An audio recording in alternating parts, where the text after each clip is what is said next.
Vaatame üle 2022. aasta top 9 tähelepanekut mereseire valdkonnast.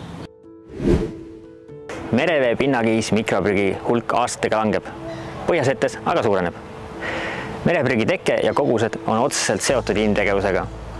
Prügi esinemise tõenäosus on suurem otsese inimmõjuga aladel. Suurem osa seiratud ohtlikest ainetest ei ületa lubatud piirväärtusi.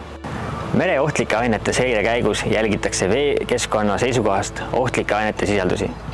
Keskkonnas püsimise ja lagunemise aeg sõltub konkreetsest ühendist. Seega, saasteainete kontsentratsioon ei vähene koheselt. Samuti ei kao ka avaldatav mõju. Piirnorme ületavad elahõbe, kaadium ja bromodifenüüleeter. Ümarmudil ja harilik rändkrabi on oma levilat laiendanud. Ümarmudilat ja krabisid esines 2022. aastal arvukalt ning viimased aastad näitavad, et on oma levilat Eesti vetes suuresti laiendanud. Tuvastati uus võõr ehk tulnukliik. Võõr ehk tulnukliigid on meie kiiresti areneva maailmaga kaasnev probleem. Möödunud seireaastal tuvastati Eesti merealal veel üks tulnukliik, põnguskilbiliste seltsi kuuluv vähk. Ümarmudila arvukus langeb. Karpidest toituva ümarmudila arvukuse trend peegeldub ka põhjaloomastiku aastatevahelises muutlikkuses. Lisaks on möödunud seireaastad näidanud, et viimaste aastate soolsuse tõus on hakanud positiivselt mõjuma ka põhjaloomastiku liigilisele koosseisule. Lisaks on märgata Balti lamekarbi arvukuse tõusu.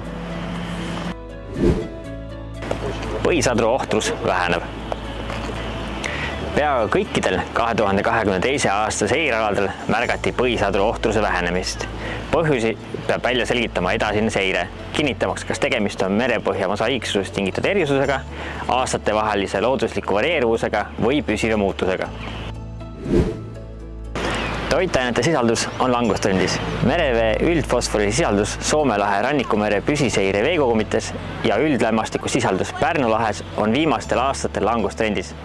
Pikaajaline langustrend säilib ka avameres, kuid viimase seireaasta keskmised kontsentratsioonid suurenesid. Hapnikuga puudusega alad on suurenenud.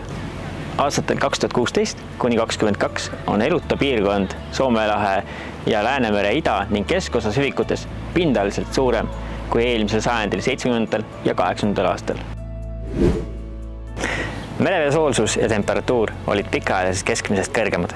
Soome lahes mõõdeti juunist augustini pikaajalisest keskmisest kõrgemaid pindmise veekihi temperatuure.